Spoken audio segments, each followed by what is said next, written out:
Okay, we're ready to get started. Whenever you're ready. All right. Good evening. My name is Connie Rose. I work for the law firm of McCrary, Vasecco, Bragg & Allen. I am here this evening to give a presentation on property tax basics for Gun Barrel City. This presentation is about property taxes in Texas. It starts out very basic and then goes into a little more detail about the calculation of property taxes.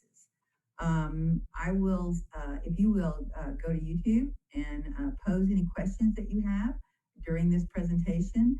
At the end of the presentation, I will stay on and will answer any questions that I am able to answer.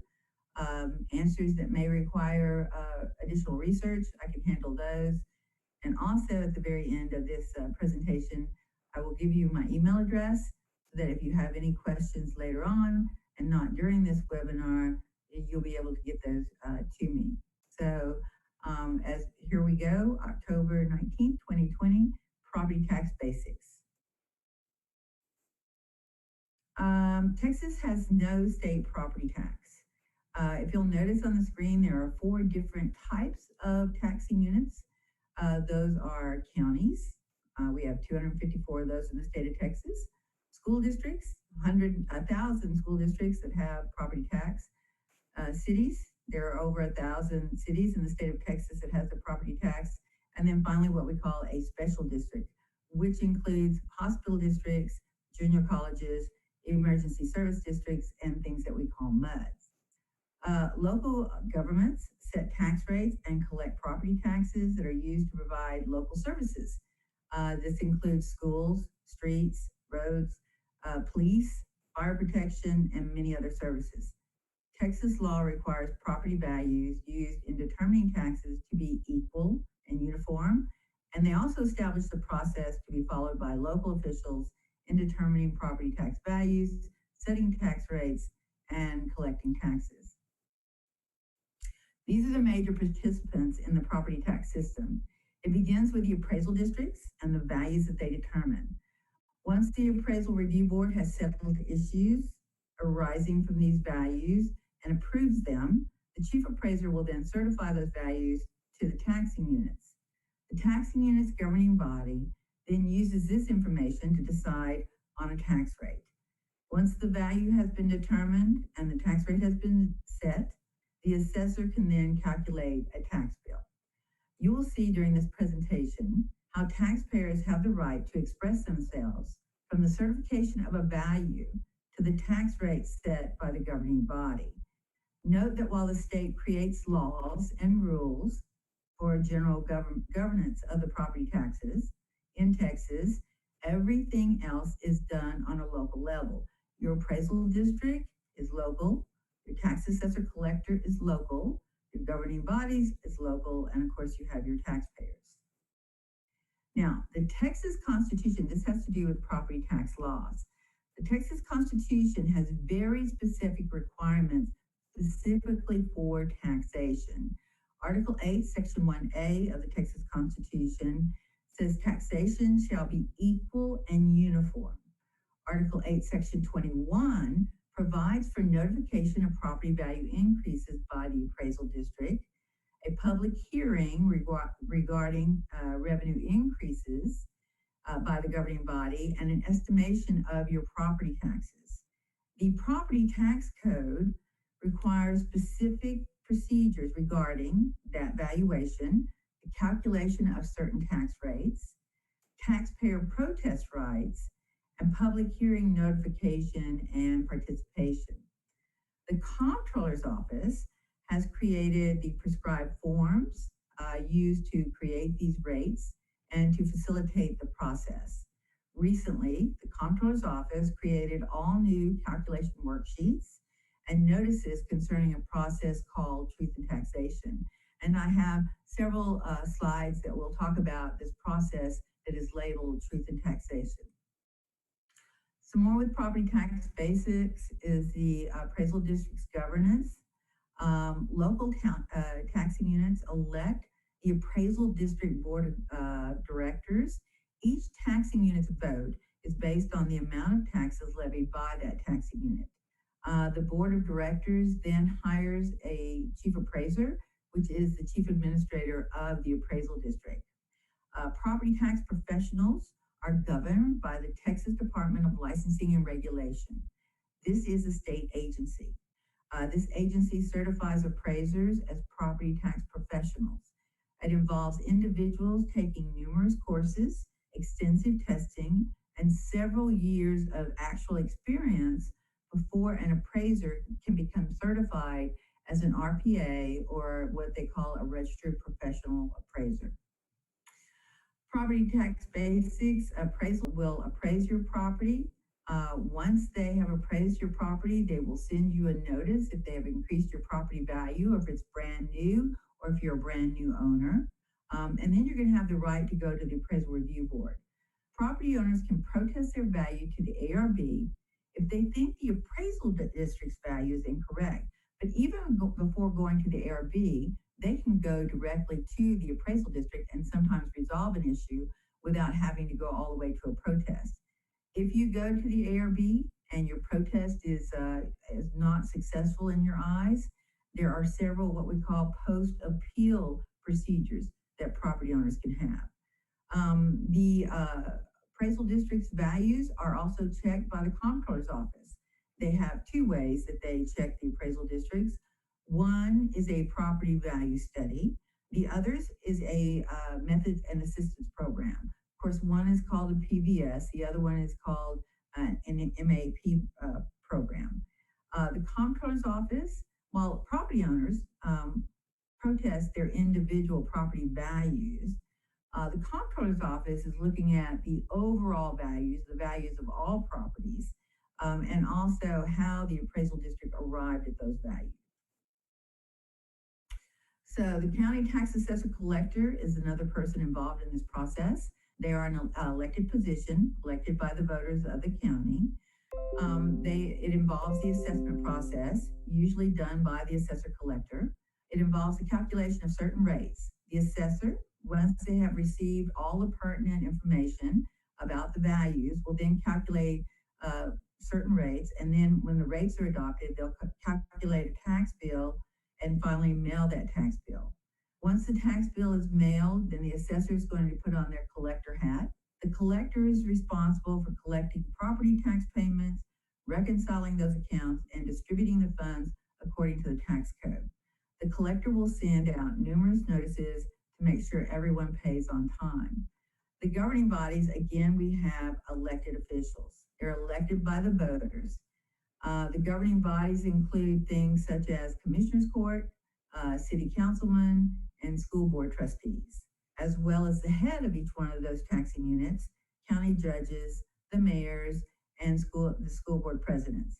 Each one of these governing bodies must provide a budget. The budget then determines which services will be provided locally by that taxing unit. So this is how we actually calculate a property tax in Texas. The formula is taxable value times tax rate equal tax. The process really has many more steps, but this is the essence of that process. The appraisal district and the ARB are responsible for certifying taxable values. A taxable value is the appraised value less any exemptions that are applied. The assessor and the governing body are part of the tax rate process, with the assessor calculating benchmark rates, which I will cover in slides coming after this, benchmark rates, and the governing body finally adopting a rate. That final adopted rate times the taxable value will equal a tax. And then the tax collector, of course, will collect those funds. So let's go further with this example.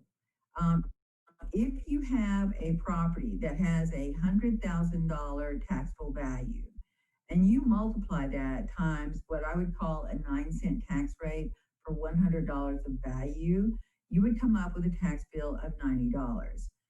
In my example, if you forget to divide by 100 at the end of that, you would end up with a $9,000 bill. So you see what a difference a couple of decimal places can make. So where you're looking at this formula and it says 100,000 times 0.09, that slash is actually like divided by 100. If I wanted to do this math in a long way, I would do 100,000 times 0.0009, and that would give me my $90. Going on with the process, this is the Truth-in-Taxation process that I mentioned earlier. It's all about calculating rates, publishing notices, and holding hearings. This has been a part of the property tax system in Texas since 1979. Most of it can be found in Chapter 26 of the Texas Property Tax Code. It begins shortly after the chief appraiser has certified the values, usually around July the 25th. The Texas legislature made a lot of changes to this process in their last session, and I think the changes were intended to increase taxpayer participation. Again, a lot of these steps are required by the Texas Constitution. Each year, the assessor will calculate benchmark rates that are relative to the previous year's levy, which means the previous year's tax roll, and the current year's taxable value. Each year, the governing body must decide what rate to propose and ultimately adopt. If the proposed rate increases tax revenues, the public must be informed by notice and, depending on that proposed rate, possibly a public hearing. The public then has the right and should attend public hearings and express their views about the budget and about the tax rate that is proposed. Here are some of those benchmark rates that I was alluding to. The first one is the no new revenue rate. The next one is the voter approval rate. And the final one is a brand new one called the de minimis rate. The no new revenue rate is a limit, and that limit decides if a governing body must hold a public hearing. The voter approval rate is a limit that the public can require a taxing unit to use by election. Think of it as a speed limit sign, sort of. And then finally, the de minimis rate is one that is brand new, and it's a limit that allows for petition and an election, depending on the adopted tax rate. The no new revenue rate by definition, short definition by the way, is a rate that produces about the same amount of revenue as last year using properties that were taxed in both years. So this slide, look at this as if it were some sort of a seesaw. Last year's levy, and I'm talking about last year's levy on all properties in the taxing unit, was say $230,000. That was what was on the tax roll. Let's say that the appraisal district's value that they gave us last year was $255,555,555. If I multiplied that times my tax rate of 9 cents, that is where I get my $230,000. Now, let's start with last year's levy. Is $230,000. But this year, the appraisal district has increased my value for various reasons, reappraisal, increases in property value, what have you. So let's say that this year, my taxable value totally for everyone in my taxing unit is $260,600,000. The NNR rate to generate $230,000 would drop to 0.08825, so that you can see that it's a simple process. If the value goes up, the NNR rate will go down. And so this rate is one that is created by the assessor based on information they receive from the appraisal district. If the governing body, in my case, adopts the same rate as they did the year before, the taxing unit would raise almost $5,000 more in levy by using the same rate as they did the previous year. So this is why it's important to know, what do those rates mean? For instance, the no new revenue rate. Using my example again, $1,000, but their adopted rate by the governing body went down to the 0.08825, then you're still going to have a $90 tax bill. So if the tax rate goes, if the rate goes down, even though the tax value has gone up, you're still going to generate the same amount of revenue. I don't want to mislead anyone though. The NNR rate actually looks at the total taxable value of all property within a taxing unit, and not at an individual's value. The voter approval rate is a limiting rate. The law allows for a small percentage increase. According to the legislature this year, a rate that allows an increase of only 3.5% for maintenance and operations without voter approval. If a taxing unit adopts a rate above this limit, the voters can roll the higher tax rate back at an election to the voter. Not the taxpayers have the right to determine if they agree with the increase in revenue. Remember, it is the voters that receive the services provided by the tax dollars. Sometimes the election for this purpose will be automatic, and sometimes an election will only be held if there is a valid petition filed with the taxing unit. And these procedures are all spelled out in Chapter 26 in the Property Tax Code. Again, remember, this is just a basis slide, so I'm not going to get into the weeds with all of the details. The de minimis rate is another benchmark rate. It allows qualifying units to go over their voter approval rate. It says it's a rate calculated using a $500,000 increase. If a taxing unit adopts a rate above their de minimis rate, an automatic election will be held. If a taxing unit adopts a rate between the voter approval rate and the de minimis rate, property owners can petition for an election.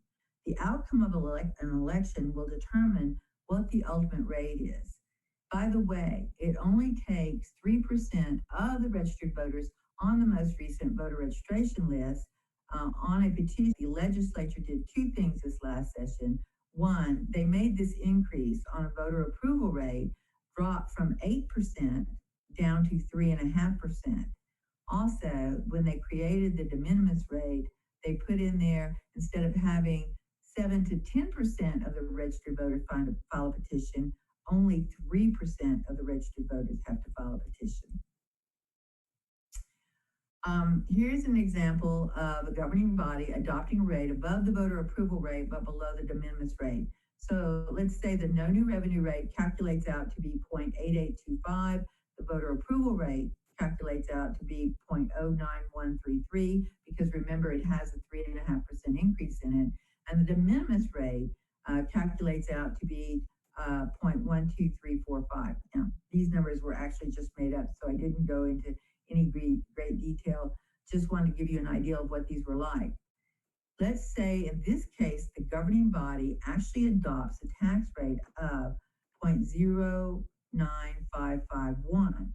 In this case, if the governing body receives a valid petition signed by at least 3% of the registered voters and an election is called, the outcome of that election would determine if the tax rate stays at 0.09551 or is rolled back to 0.09133. It only takes a simple majority of the voters at that election to determine whether or not that tax rate will be rolled back. If property taxes have started to be collected before the election is held, all those people that have paid their property taxes will automatically receive a refund. People who have not paid their taxes, say before the election is held or after the election is held, will get corrected tax bills showing a lesser amount if that election passes and the taxes are rolled back. More with the Truth-in-Taxation Process. We're going to talk about publishing these notices. Once a tax rate has been proposed by the governing body, the public must be informed of their decision. This step is taken before the governing body can adopt a tax rate. Most often, a notice is put in the newspaper and on the taxing unit's website. Also, brand new for this year, the appraisal district is going to send out notification, a postcard or a notice of some sort, on where the public can find information about proposed tax rates so that they can calculate an estimate of what their tax bill might be like. There are many ways that the taxing unit must disseminate this information to the public. They either mail it to each property owner in the taxing unit. However, if you have a lot of taxpayers, this method can be very expensive. Or the taxing unit can publish a notice in the newspaper. If the taxing unit publishes the notice in the newspaper, it must also put it on the notice on its website, on the homepage of its website. These notices are either mailed or published at least 7 days before their meeting to adopt a tax rate. Once the governing body has adopted the tax rate, the individual tax bills can now be calculated. The unit will use those funds to provide the services that are outlined in the budget. The budget is funded by several revenue streams. Property tax is just one of those streams.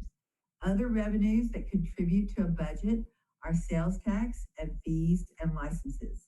The funds received by all the revenue streams can be used to provide the services that were budgeted for. The public can and should participate in the entire process, from the value created by the appraisal district to the rate adopted by the governing body. The services vary with each type of taxing unit. Cities usually provide everything from police or fire protection to street maintenance and traffic lights or animal control. I've been in a city with no street signs, no traffic lights, and no infrastructure during an oil rush boom. It made me realize how important these things are when you're trying to safely navigate in a town. A taxpayer is given notice of the process in many ways. The appraisal district sends you a notice about increased values. This is called your appraisal notice. The governing body will post information about budget hearings and budget issues so that you can attend those hearings about the city's budget. The taxpayers are informed by the governing body about any proposed tax rate that they might be putting forward. Taxpayers are informed by the assessor about these limiting tax rates, the no new revenue rate, the voter approval rate, and the de minimis rate. And of course, taxpayers are responsible for taking any action they wish to about either their value or the tax rate. So, taxpayers have the right to protest their value. They have the right to be heard at public hearings. They have the right to petition to limit a tax increase. They have the right to vote on a tax rate that exceeds the limits. They have the right to attend budget hearings. They have a right to vote on the elected officials that are setting the tax rates. And finally, they have taxation with representation. Taxpayers can go directly to the appraisal district and to the ARB. They can go to public hearings. They can discuss budgets. They can discuss tax rates. They can petition. They can vote at the election if a petition is given. And so you can see where taxpayers have lots of rights and lots of ways to be during this process.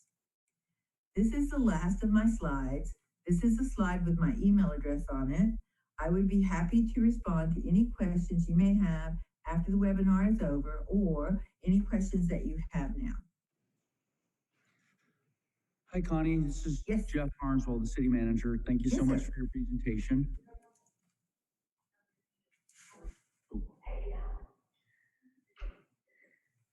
And I have some questions that have been posed by some citizens Okay. early on, and then a few from tonight. And if I could just ask you some of those and get your response, that would be greatly appreciated. I'll do my best.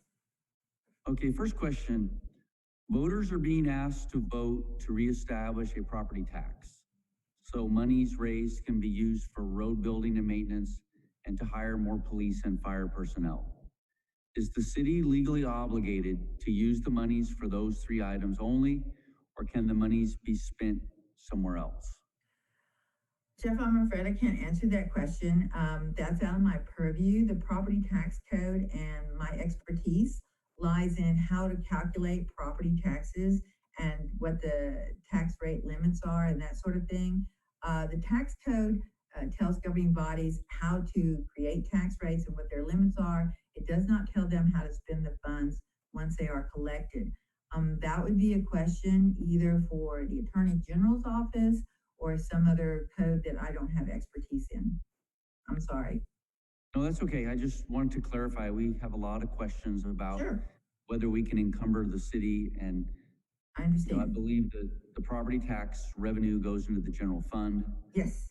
And then the general fund is utilized to pay for city services. Exactly. Here's another question. If the citizens vote to allow an ad valorem tax, what prevents the city from raising our taxes every year? Okay, that's very good. There's 2 or 3 ways that property owners have direct influence over their property tax. One, they elect the individuals that are on the city council, and so that's one way that they have a say on what the tax rates could be. Another way is the limits that are created to generate more or less revenue are set out in statute by the tax code. And as this presentation showed, those limits are very small, 3.5% over a maintenance and operations rate. Voter approval rate, it means just that. If the governing body sets a rate above the voter approval rate, then the voters will have the right to roll them back to that voter approval rate. And so they do have quite a bit of input on the process. Okay, another question. How volatile is a single source of revenue, like sales tax, when funding the general fund? Okay, sales tax, if you rely on one source of revenue and that revenue has issues, then you're going to have issues funding your budget. For example, we had in Texas in 2008 a slight recession, and that recession greatly affected sales tax revenue across the state of Texas. So if you have a recession, whether it be large or small, that's going to affect your income stream. If you only had one income stream, as we talk about people being on a fixed income or whatever, and that one income stream is disrupted, then you're going to have a hard time funding whatever it is that you have budgeted for. With property tax and sales tax, and of course fines and licenses, all of your governing bodies pretty much have more than one revenue stream. School districts get money from local property taxation, they get state funding, and they get federal government funding.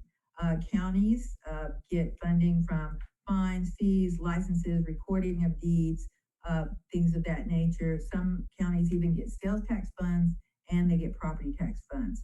Of course, cities have access to different revenue streams too. So you can see where you actually are better off if you're not depending on just one source of revenue stream, but you have several revenue streams. Property tax is a very stable revenue stream. Property taxes, the property is there. It's not going anywhere. It's not like sales tax where it can fluctuate quite a lot up or down.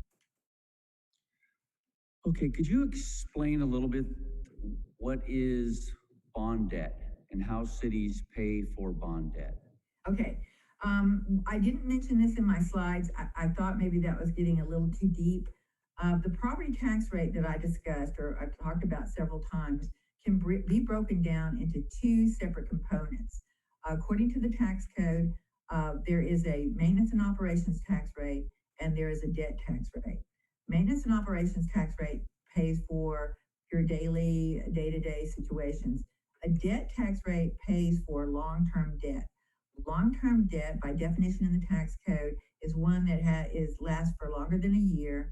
It's paid for with property taxes. It is not part of the M&O budget, and it's something that's been secured with property taxes. That normally means a bond election. A bond election is one that is voted on by the voters of that district. A majority of the voters determine whether or not that bond needs to be paid back. If a majority of the voters say, we want a bond, we're going to pay it back, then you would have what they call a debt tax rate, and that would be in addition to your M&O rate. But normally it's voted on by the voters. Okay. Everyone, hold on just one moment.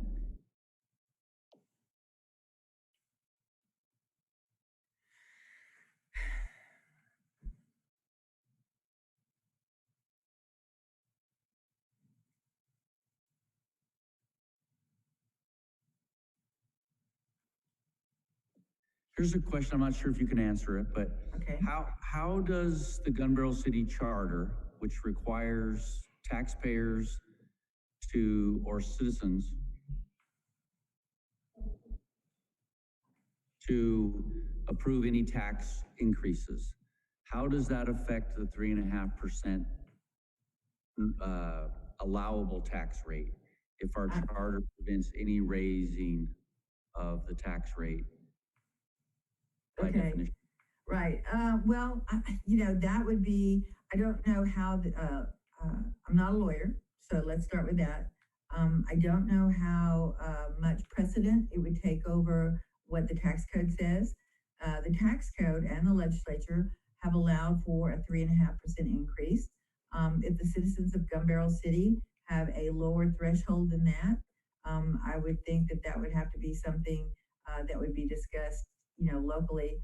And I don't know how much weight that would have. There's nothing in the tax code that talks about another benchmark or another limit. And so that would be something that would have to be discussed probably with an attorney. Okay, here's another question. Does the county regulate any of the property tax money that comes back to Gun Barrel City? No, that's a good question. Local taxation is done at a local level, and so here's what would happen. If Henderson County collected the property taxes for Gun Barrel City, all of the funds that they collect for Gun Barrel City would be then distributed to Gun Barrel City. There's actually a section in the tax code that says if a taxing unit collects for another taxing unit, in this case, if the county collects for the city, they must deposit the funds for the city into the city's account daily unless there are provisions made for other circumstances. For example, in say March, April, May, June, July, those are very low collection months. Most of the property tax collections are done in October, November, December, and January. So there may be a thing that says, yes, deposit them into our account daily for the months of October, November, December, and January. However, after that, maybe we'll want a deposit once every 2 weeks or once every month. I know of several taxing units that have all kinds of different ways to get that money to them, but the money collected by the county for Gun Barrel City, the only thing that the county will keep is the cost that it needs in order to provide that service, which usually those costs are pretty, they're not profit making for the county at all. It's just how much is it going to cost the county to collect the property taxes for Gun Barrel City and distribute that money back to them. And so the county really doesn't keep any of the city's money. It's all city's money that they get to spend how they want to. Okay, what establishes and who establishes the tax rate? How is that established in a local municipality? Tax rate is set by the governing body. The governing body will look at the value that they get from the appraisal district, and they'll look at their budget, and they'll go, okay, we have this much money from we have this much value coming from the appraisal district. We need this much money for our budget. Usually, the budget revenue needs are divided by that taxable value, and that will create a tax rate. Once that tax rate is created, then that tax rate then is limited by the next year's taxable value and all the benchmark rates set by the tax code. Okay, if the tax rate is not specified by an ad valorem tax, in our case, Gun Barrel City does not have an ad valorem tax. Do we receive any of the money that the county collects in property tax back to the city? Gun Barrel gets all of their money. The county's only collected it for them. The only money that the county will keep is the money that the county charges the city for collecting their taxes for them. And that's at cost. That's not at a profit.